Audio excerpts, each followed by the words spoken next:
Without compromising dramatic effect, let's agree to call the grocer in my neighborhood Mr. Grocer. It shows a little lack of imagination on my part, perhaps, but on the upside, it makes things a lot easier to follow. Mr. Grocer's biological clock ticks at a slower rate than most. It always takes him a few seconds to fully register anything the world so fiendishly springs upon him.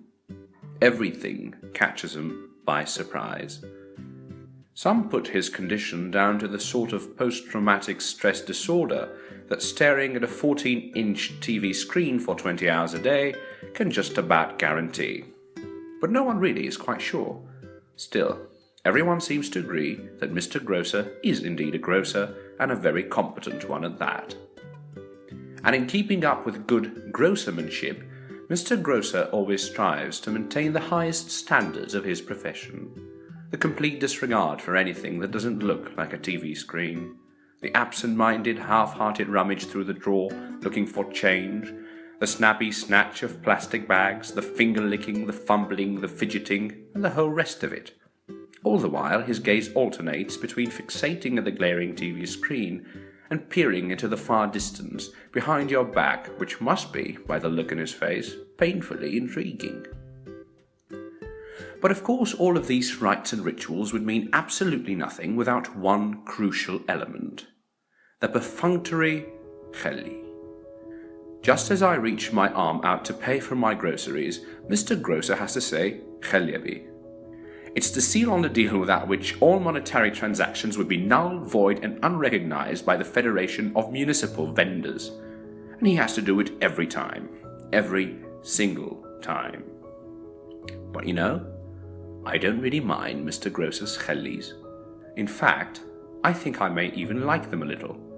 I like their blatant insincerity. I like how little conviction he puts into them. And I like how he outstretches his hand to grab the money just as he says them, as if to say, just let's bloody get on with it. Mr. Grocer's Khellis are ironic and self-mocking, and it's such a shame that not all Khellis are like Mr. Grocer's. Just a few steps away from Mr. Grocer's grocery, there is a little bakery that is owned and run by, you guessed it, a Mr. Baker. A sinewy, swarthy young man with the rugged looks of a true southerner. His high cheekbones are perennially powdered with flour, and his upper lip is graced with a patchy pubescent moustache. He's hard-headed, hard-boiled, and tirelessly hard-working, and his Khellis aren't any less so. By way of illustration, here is how a typical purchase might go. Mr. Baker holds a weighed bagful of bread and other baked goods that have the slightest whiff of rancid butter. I hold out the cash, at which point Mr. Baker instinctively spurts out a perfunctory Khelli, to which I reply, just as instinctively, Rabbana Khellik. Anyone else would have taken the money by now and put an end to it all. But no, not Mr. Baker. Khelullah. Okay, so he does it again.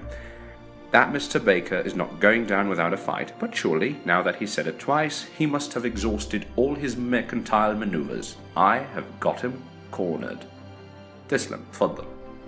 I say that, and hold back the cash even closer to him this time.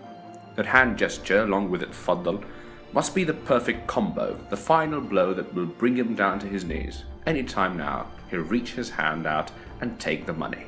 Any time now. لا بجد خلي. Oh, will you please take the money, please? Do me a proper favor and take it, will you? I know how hard it can be taking money. Will you try, for my sake?